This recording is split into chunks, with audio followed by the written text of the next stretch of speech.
Sud Radio 10h midi, Valérie Expert. Avec vous sur Sud Radio et avec Gérard Collard, notre libraire maison, voilà, notre libraire... Bon, je ne veux pas dire préféré parce qu'on en aime beaucoup, bon, un petit peu quand même. Ouais, quand même, on vieillit ensemble. Voilà. Comme La Griffe Noire, c'est votre, j'allais dire votre restaurant, non, c'est votre librairie, ça va, c'est pas trop compliqué, les gens vont dans les librairies. Les gens. Et qu'est-ce qu'ils ont envie de lire? Est-ce que ça, l'ambiance il n'y a pas d'ambiance rentrée.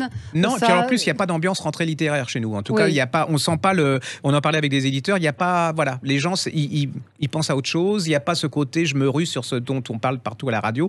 Il y a pas ça. Par contre, ils suivent de plus en plus nos conseils. C'est ça qui est sympa. Mais ils vous demandent pas des choses plus divertissantes, si, quand un même, peu moins lourdes. Si quand même. Ouais. Si ils en ont quand même. C'est un peu pesant quand même. Donc on va plutôt vers des choses plutôt sympathiques. Plus sympathiques. Moi j'ai lu Retour. Alors j'avais lu cet été, mais je voulais en parler. Retour à Martha's Vineyard de Richard Russo. Ah oui, c'est chez super. Quai Voltaire. Martha's Vineyard, c'est une petite île très chic, du Connecticut. Enfin, ça commence dans les années 70, ce sont trois copains qui se retrouvent à la fin de leurs études dans la maison de l'un d'entre eux. Et on est dans les années 71, donc il y a tout le côté Cat Stevens, Leonard Cohen, voilà, la fumette, la guerre du Vietnam. Enfin, c'est tous les thèmes des années 70, donc ça va vous parler. Et puis, on les retrouve 40 ans après. Ils se retrouvent dans cette maison parce que celui qui en est le propriétaire veut peut-être la vendre. Il se pose des questions, il retrouve ses copains. Et là, c'est l'occasion, oui, j'ai pas dit, de s'interroger sur une jeune fille dont ils ont tous été amoureux et qui a disparu à la fin de leur premier séjour. Et donc, c'est un petit peu thriller, mais c'est surtout de l'amitié. C'est le temps qui passe. Est-ce qu'on a fait les bons choix dans la vie?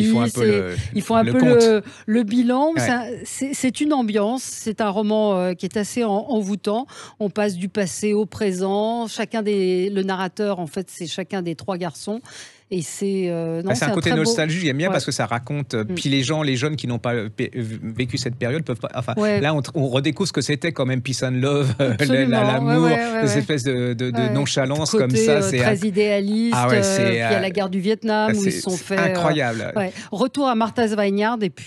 C'est Richard Russo chez Quai Voltaire. On va rester sur la détente. Il y a une dame qui s'appelle Aurélie Tranier. Elle a écrit un livre qui s'appelle Peindre la pluie en couleur aux éditions Belle Étoile. Alors, on a besoin de vous. On est un peu les médecins du Covid. C'est-à-dire que ce bouquin, il est paru avant le Covid.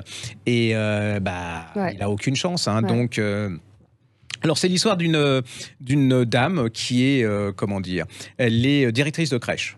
Le problème, c'est qu'elle déteste les enfants. Alors, vraiment, les enfants, elle peut pas, quoi. Elle est administratrice, elle est très bonne avec la relation des parents, mais alors mettre les petites culottes, les chaussures et tout ça, en plus, elle est célibataire. Chez elle, c'est vraiment les patins à l'entrée. Vous voyez, tout est bien. Elle écoute Mozart, tout parfait. Elle a une sœur qu'elle adore, elle est presque fusionnelle, mais comme elle dit, moi je veux bien faire tout pour ma sœur, sauf garder mes enfants pendant les vacances, c'est clair. Et puis tout commence comme ça, et puis tout d'un coup, il arrive le drame, c'est-à-dire que cette sœur, elle est mariée à un Allemand, et elle a 2 enfants, et elle va se tuer en voiture avec son mari. Et elle a le temps dans l'ambulance de faire un petit mot s'adressant à sa sœur en disant « c'est à toi d'élever mes enfants ». Et là, pour la sœur, le monde s'effondre parce que elle dit tout, mais pas ça. Et alors commence un truc. Alors comme ça fait un peu lourd. Mais alors il faut que je vous rajoute aussi, c'est qu'il y a un peu de suspense. Enfin, il y a un suspense parce que cette dame, les enfants, ils l'aiment bien, mais ils l'appellent le vampire parce qu'elle sourit jamais. Elle est toute triste. Voilà. Et il appelle le vampire. Donc ils vont se retrouver chez chez leur tante. Et cette femme, elle est complètement désarçonnée. Qu'est-ce que je vais en faire? Comment je les élève? Comment Et alors vous allez voir qu'il y a un suspense parce que vous allez comprendre pourquoi elle sourit jamais. Il y a un secret. Il y a le portrait de la grand-mère qui est extraordinaire. Alors elle habite à Marseille, la grand-mère. Donc vous imaginez, elle est toujours bronzée, elle est un peu forte, elle a des lunettes de soleil. Mon chéri, tu veux ça? Alors il y a la rentrée je vous conseille la rentrée scolaire avec la Tati. Là, elle est désespérée parce que la gomme en forme de princesse, le truc, elle peut plus. Et pourquoi elle est devenue institutrice? Pourquoi elle est devenue directrice de crèche? Parce que c'est le hasard de la vie. Elle est devenue directrice parce qu'elle a fait une école d'infirmière. Donc voilà, c'était comme ça. Et alors, c'est une histoire d'amour entre les deux parce que au début, on imagine qu'il va se passer. Oui, ils vont comme on dit au Québec, je crois qu'on tombe en amour. Voilà, ils vont tomber en amour. Ils vont se charmer les deux. Le gosse, il est insupportable. Il aime le foot, il bouge. Elle a une collection de bonsaïs absolument extraordinaire. Il joue avec sa sœur au foot. Les bonsaïs, ils sont décapités. Il y a la grand-mère qui va essayer d'arranger les choses. Et voilà, vous avez... c'est sympa. Je veux dire, vous allez jusqu'au bout. Et puis, vous en prenez quand même plein la tête parce que vous allez découvrir le secret de cette femme. Et que derrière de la légèreté, vous dites qu'il y a un truc beaucoup plus grave derrière. Et vous comprenez pourquoi, entre la mère et la fille, c'était toujours un problème. C'est super agréable à lire. Vous allez passer, ça vous fait revivre. Mais il y a du fond, c'est pas. C'est pas du roman pour c'est pas de la détente pour la détente. Voilà. Et je trouve que c'est pour ça que je vous en parle parce que et puis il y a plein de gens qui n'aiment pas les enfants. Et c'est pas pour ça qu'ils sont immoraux et que c'est des immondes personnages. Et là, et vous allez voir comment ça va évoluer. Les gamins, ils sont trop drôles. La petite fille, elle est trop. Voilà. Et puis moi, je trouve qu'il y a des choses attendissantes. C'est le petit garçon qui écrit à son papa et à sa maman dans un cahier. Il lui explique sa journée. Il lui dit comment est sa tante, comment elle est insupportable, comment voilà. Et puis il y a des soirs entre gamins. Allez-y, puis vous allez sauver un super bon... Voilà. Donc ça s'appelle Peindre la pluie en couleurs. L'auteur s'appelle Aurélie Tramier et c'est aux éditions... La Belle Étoile. Alors c'est vrai que si vous êtes Techni-Art, les Inrocks ou les trucs comme ça va vous tomber des mains parce que c'est pas la littérature. C'est agréable à lire. Voilà. Qu'est-ce qu'on lit encore ? Alors là, on tombe dans autre chose. J'éternue pas à cause du Covid, là. Je vais mettre mon masque. C'est le bouquin. Alors là, c'est complètement... Erika Sattler. C'est un choc, ça. Alors, Hervé Bell. Alors ça, c'est l'histoire d'une... Comment dire ?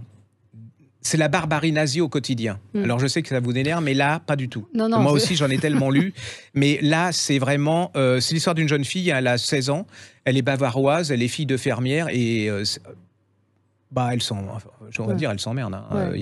Et là, débarque dans son village les jeunes nazis, c'est-à-dire qu'elle découvre que dans ces associations, on rit, on fait de la musique, on chante, on va se promener. Et elle entend un discours de Hitler et elle est fascinée parce que il lui propose de sauver l'Allemagne, de se venger de la guerre de 14. Ils sont galvanisés. Là, vous comprenez pourquoi elle est normale dans l'absolu. Elle a rien, c'est pas un monstre, rien du tout. Elle est complètement embringuée là-dedans. Ça, c'est le... Mais en fait, ce qui est terrible, c'est qu'on se retrouve en 1945, en Pologne, et là, les Russes arrivent. Et c'est c'est l'horreur. C'est-à-dire qu'ils sont terrorisés par les Russes. Elle se dit, je vais être violée. Mais cette femme... c'est d'une force incroyable, c'est-à-dire elle reste nazie jusqu'au bout, c'est-à-dire que jamais elle va se dire j'ai eu tort d'être comme ça. Pour elle, c'est vrai qu'on aborde assez peu. Très peu, parce que c'est au quotidien. C'est pas Goebbels, c'est pas Martha Machin, c'est pas la femme de Göring, c'est une petite jeune femme de 16 ans qui va pendant 4-5 ans devenir nazie et qui va... Alors il y a aussi la retraite qui est terrible. Enfin, quand on parle des gens qui sortait des camps de concentration pour les faire partir devant les Russes, là, elle aussi, elle est au même niveau. Et vous allez voir comment elle va jamais regretter, elle va mépriser ceux qu'elle appelle des traîtres. Et quelques années plus tard, elle va tenir un hôtel. En plus, elle va adopter un enfant d'une jeune femme qui va mourir entre-temps.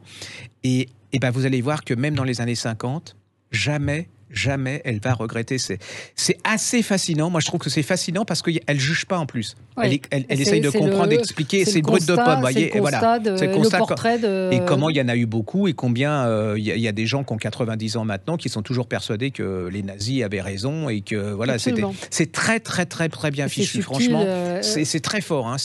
Moi, j'ai la fuite là dans la glace, la neige, cette femme qui est impitoyable avec les autres. C'est vraiment... J'en ai des frissons encore. Erika Sattler, donc c'est le titre, c'est le nom de cette femme, et l'auteur s'appelle Hervé Bell, B-E-L, et c'est aux éditions Stock. Et puis, on reste dans l'histoire. On reste dans l'histoire. Alors, j'ai lu ça, c'est Oscar Lalo, La race des orphelins, ça va encore vous faire bondir, c'est chez Bolin, mais il a du talent, donc mais voilà. C'est pas que ça me fait bondir, c'est que je me dis, il y a Oui, mais on reste encore sur des histoires. Mais les gens sont fascinés par ça. C'est-à-dire que mondiale. moi, j'ai essayé de changer mon rayon histoire.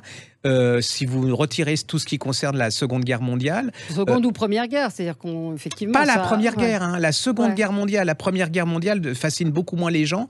Et là, en fait, cette histoire qu'on connaît... Mais alors, je me suis rendu compte que les jeunes générations ne connaissaient plus cette histoire. Absolument. C'est l'histoire de ces jeunes nazis, ces SS, qu'on mariait à des jeunes allemandes. Alors... elles devaient être blondes, grandes, les yeux bleus, comme les nazis, pour faire la nouvelle race, la race aryenne. Et comment, à la fin de la guerre, ces enfants, elles sont nulle part, parce que les parents, souvent le père, il est mort à la guerre, et que la femme, elle est partie. Donc, c'est des enfants que les gens méprisent. Et ça, c'est l'histoire d'une dame qui a 93 ans, qui raconte sa vie. Et qui raconte comment elle devait être la race élue, elle devait dominer le monde, et qu'en fin de compte, elle n'est plus rien, elle ne sait plus qui elle est méprisée par tout le monde, elle est oubliée. C'est comme l'autre, c'est la barbarie à visage humain, vous savez, par des petites gens, par des gens qui nous ressemblent, par des gens normaux, qui ne sont pas des gens... connus, qui n'ont pas des grands destins. C'est des oubliés de l'histoire. De certains au quotidien. Mais il y a beaucoup de gens. Et c'est écrit, ce sont des tout petits, des petits chapitres, des toutes petites. Et je trouve que c'est très très bien fait, c'est très très fort. Et alors, si vous êtes fasciné par le sujet, il y a un livre qui est sorti il y a très longtemps dont on avait parlé, c'était Max. Qui est l'histoire de la véritable, mais qui était pour les ados plutôt. Allez-y, c'est vraiment très très bien fait. C'est le journal de cette femme qui a 76 ans et qui raconte effectivement toute cette histoire, la chute, quoi. C'est effrayant. Comment elle s'est mariée et comment elle se comment retrouve, leur vie est bousillée, vraiment leur vie est bousillée, c'est ce qu'on dit. Ça s'appelle La race des orphelins. L'auteur s'appelle Oscar Lalo, L-A-L-O, et c'est paru chez Belfond. Voilà, on a fini déjà. Merci génial. Gérard, et on se retrouve nous dans quelques instants. Sud Radio 10h midi, Valérie Expert.